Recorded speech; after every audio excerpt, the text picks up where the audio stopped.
Good evening, Garden City. I'd like to call to order a regular city council meeting for Monday, February 23rd, 2026 at 7 p.m. Our first order of business is our opening ceremonies, which consists of our national anthem, followed by a pledge of allegiance, followed by a moment of silence for those service members who have given their lives for our country. Please rise.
Mr. Smith, if you take roll call, please. Mayor Jacobs. Here.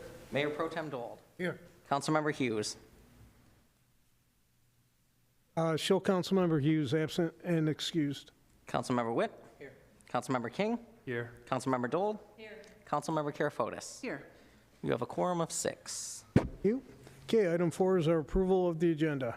Mayor, Councilmember Witt. I'd like to make a motion to approve the Monday, February 23rd, 2026 council meeting agenda as presented.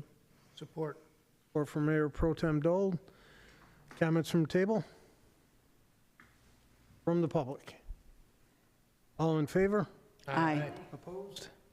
Motion passes 6-0. Okay, we have no recognitions, no state or county officials, no presentations. Community events, I'd like to call up President of GCBA, Miss Jackie Peridor. Hello, hello, Mayor and Council. I'm excited. It's that time of year again, Music in the Park. So we have our dates. We have June, I have to read, June 18th, July 16th, and August 20th. So this year we're having a new group. They're called the Ones and Twos. They are Motown adjacent, so that'll be in June. And then in July, we'll have Smith Factor, which is a repeat, and then St. John Smith in August. This year, we're trying to tell people there's more things than just the free concert. There's vendors, there's games, there's food trucks, there's all kinds of things. I think Kiwanis is doing popcorn again, which is, everybody keeps asking about the free popcorn. So Parks and Rec will be there with the games. I think it's going to be awesome this year. So it starts at 6, and the music starts at 6:30. I left some cards over there, and I hope to see everybody, but you got to bring your lawn chair. Thank you. Thank you. Okay, we have no petitions or communications, no public hearings tonight. Item 11 is our consent agenda. Mayor, Councilmember Witt. I'd like to make a motion to approve the consent agenda items A1 through 5 as presented. Support. Support from Councilmember King. Discussion from the table. From public. All in favor? Aye. Opposed? Motion passes 6-0. And our action items, Item 1 is our citywide copier lease agreement, and I will ask Mr. Smith. Good evening, Mayor and Council. In front of you this evening is a request to renew our lease agreement for citywide copiers with Toshiba. The contract expires beginning of April. What we've done for this, we are a member of Omnia Partners, which is a purchasing consortium that allows governments to put things out for bids, do solicitations, and then once that's awarded, other municipal governments and state governments can kind of piggyback on those terms. It's the same thing we did in 2021. I looked it up, it was like, oh, it was the Omnia Partners contract back then than what we did. So this one, there was 5 printer companies that had submitted bids for it. And what they did is they did a rubric because prices on copiers aren't necessarily apples to apples. So they looked at the different criteria, reputation, service, long-term costs, things like that. And Toshiba was the top scoring on their rubric and was awarded the contract. So what we've also done is we've worked with Mary from Toshiba's here in the audience with us. So we've actually worked out an agreement too, where instead of upgrading all of our machines, we currently have 16 machines citywide.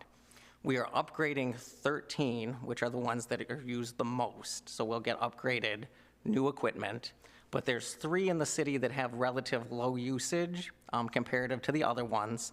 We will keep those ones, but they will still fall under this service agreement. If something has an issue or anything like that, they'll come out, they'll be repaired and taken care of. And they've actually, with this agreement we've set up, the quarterly payment is the same as it was under the old agreement. So even though we signed that one back, 5 years ago, the price per unit stays the same. So it's nice in this day and age to not see a price increase for something 5 years, in the future. And that price stays the same for the length of the contract. So 5 years from now, we'll still be paying the same quarterly as we are now. I like Toshiba. We've worked with them for years. They've always been responsive to come out to do repairs. Normally, if there's an issue, we contact them. If they can't make it out that day, it's within the next day, they'll come on out and take care of it.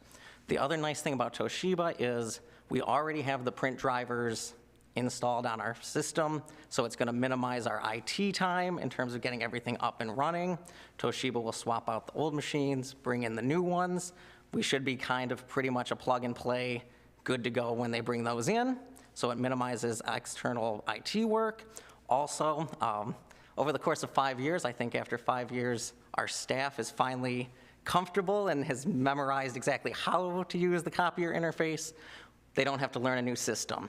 The new models are basically the same interface as the old ones, so it cuts down on staff training. So because of those reasons, it's why I recommend approval of a 60-month, 5-year agreement with Toshiba this evening. Thank you. Motion is in order. Mayor, Councilmember King. I move to approve the proposed 60-month agreement for citywide copier services with Toshiba America Business Solutions, billed in a quarterly amount not to exceed $9,959 for a total annual cost not to exceed $39,836. Support. Support from Councilmember Karafotis. Discussion from table. Mayor. Tell me I got it wrong again. No, you got it right. I'm sorry, I looked at you for a moment. I just wanted to kind of say, when I was DDA director, we were able to kind of piggyback off the city's contracts with Toshiba, and we worked with them. They were fantastic. Supplies arrived, very quickly, and anytime I ever needed help, actually, which was often because I'm not real literate with things like that, but they were always right there. So I think it's great. I think the price is very reasonable, so. Thank you. Further comments from the table? Mayor, Councilmember King. I did have a question just regarding the financial piece. I noticed the GL account number is not filled out. Is that because there's so many units throughout the city that each one's tied to their own department, or how's that? That's correct. Each department has their own GL number. So each quarterly statement, there's about 7 or 8 different GL numbers. Okay. So that's the total fiscal year impact, but it is divided up by the department. I just didn't want to give you a sheet that was 3 pages. No, that makes sense. And just out of curiosity, I think I read in there, or you just mentioned also, 3 of the high-volume copiers will be updated. Which 3? Three of the lower usage ones we are retaining. Right. So those are, there's one over at the ice arena, there is one that is in the fire department, and there is one that I believe is over on one of the departments over in PD. So, Okay. which is actually the one that came from the DDA office, so. All right, thanks. Thank you. Further comments from the table? Okay, comments from the public? Okay, all in favor? Aye. Opposed? Motion passes 6-0. Thank you, Mary. Item 2 is just calling for a public hearing on ordinance amendment. I will go to Mr. Gibbons. Thank you, Mayor and Council. Yes, this is just calling for public hearing to update our, what is currently labeled our obscene and harassing telephone call ordinance. It has been in place for a very long time. Telecommunications has modernized quite a bit. There's a lot of different ways you can communicate with someone in a manner that might be obscene or harassing. So what we want to do is amend our ordinance to provide for all methods of communication that someone might use on a phone that our ordinance may not, in writing right now, cover. So it's just to make it more modern to be able to enforce ordinances against obscene and harassing telephone calls. Maybe they're text, maybe they're emails, maybe it's video call. But this update, the council will consider will allow that. Mayor? Councilmember Dole.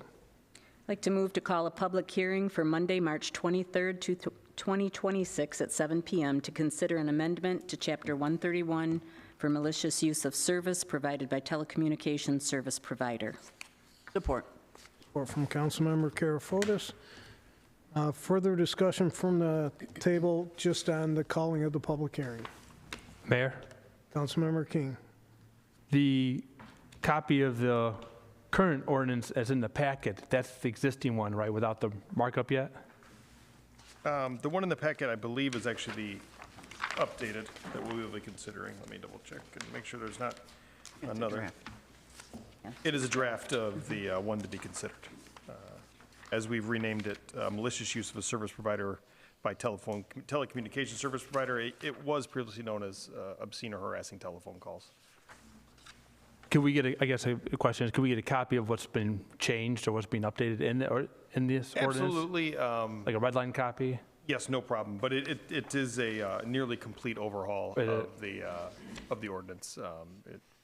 Little was retained from the previous, but I can certainly get a red line copy The provided to you, no previous problem. ordinance would be online with our ordinance, correct? So we Correct. could go on, because that's what it is right now, we can go on there and read it. Absolutely, but but it's really no problem to provide a red line copy. All right, thanks. Okay, thank you. Further comments on just the calling of the public or a hearing? From the public? All in favor? Aye. Opposed? Motion passes 7-0. 6-0. 6-0. Did I say 7? 6-0, sorry. Okay, item 12, other business, none. Public comment from the public. Mr. Jones.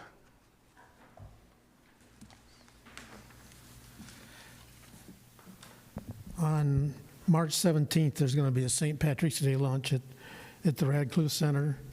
We'll have good food, drinks, prizes. Costs are $10 for residents and $15 for non-residents. Okay, thank you. Are you going to be there? Are you going to be there? I'm going to be there. I'm going to be there. Just checking. All right. Any other public comments? Okay, Mr. Gibbons. Nothing tonight, Mayor. Thank you. You, Mr. Smith. Just 2 quick reminders. Business licenses for the 2026 renewal are due this Monday, because they're normally due the last day of February. With that falling on the weekend, we extend it to the Monday. So business licenses are due next Monday. And along the same lines, the last day the city can take 2025 tax payments is end of business day next Monday. After Monday, they have to go be paid at Wayne County. So our tax department just wanted me to put out the reminder that it's not a Garden City rule, it's, you know, countywide. After Monday, we cannot accept 2025 tax payments here. Okay, thank you. Mayor Pro Tem Dole. Yeah, I'd just like to give a shout out to Garden City Fire Department and Local Union 1911 for the fantastic job they did on putting out the bowling fundraiser yesterday. It was a great time. A lot of people, just terrific gifts, raffles. I hope they raised a lot of money to continue to help the nonprofit organizations in the city. That's all I got. Thank you. Councilmember Witt. Nothing tonight. You. Councilmember King. I'm all set, thanks. Councilmember Dole. Just real quick, I wanted to remind everybody about the Kiwanis Pig Race that is happening March 7th at Radcliffe. $20, dinner, desserts, cash bar, great time with the pigs. Come see them all. Most of them are currently in the hall at Radcliffe, so you can go over there and take a look at them. They do have actual physical tickets at Radcliffe that are available, or you can get them on ludus.com. Also, congratulations to the Garden City Pom-Pom team. They made it to state championships. Unfortunately, they didn't take the state championships, but they made it there, and they did a fantastic job. And I wanted to also extend my sympathy to the Walls family, just heartbreaking loss for them, and also the Jablanowski family and their loss. Thank you. Thank you. Councilmembers Karafotis. I just have a few things. One, I wanted to know where we are with the ordinance for the rentals, for limiting rentals. We provided council some information. We'll continue to provide some more about rentals within the town, and then we'll be bringing it back in front of you when we feel like we can address the council's concerns based on the data we collected. Okay. So. And then at the budget meeting, I talked about possibly talking about using our road bond money when we do roads to also replace water mains. And since I said that, several residents have said, please do that. So I know that we're starting Maplewood, and I wanted to know when we will have out like the map of what other roads will be done. A lot of people are asking about that. And I know what most of the water mains were already done on Maplewood the last time, so those are relatively new, but you know, maybe some of the other smaller streets that the water main is original, we could think about doing those. I also wanted to say, shout out to the Garden City Fire Department. I had a resident contact me this week, said they were called to her house. It was a very stressful situation, and it was wonderful. They actually met her at the hospital so that she knew that they were there for her, and she said they were absolutely wonderful. They were very caring, and she just felt like our fire department goes above and beyond, so thank you for that. I also wanted to mention that the Garden City Garden Club is having the gardening conference. It's Saturday, March 14th. It's at the Garden City High School O'Leary Auditorium. You can register online at gardencitygardenclub.com, or you can register in person at Lucky Dog. And that's it. Thank you. I just have a couple things. I want to again remind everybody about the Police vs. Fire charity hockey game. March 14th, 7 p.m. A lot of raffle tickets there, and it's always a good time. Entertaining, to say the least. So mark your calendars for that. We'll hear more about that. And all the proceeds go to our home pantry. I'd also like to extend my condolences to Eric and Dina on their loss. Terrible. My condolences. Also to the Dole family on their loss, Kim and Jeff, my condolences to you guys and your families. Unfortunately, I was unable to make the fire department yesterday, but I heard it was a good time, so for those that took my place, I'm sure you did a better job anyway, so good. And with that, no further business. This meeting is adjourned.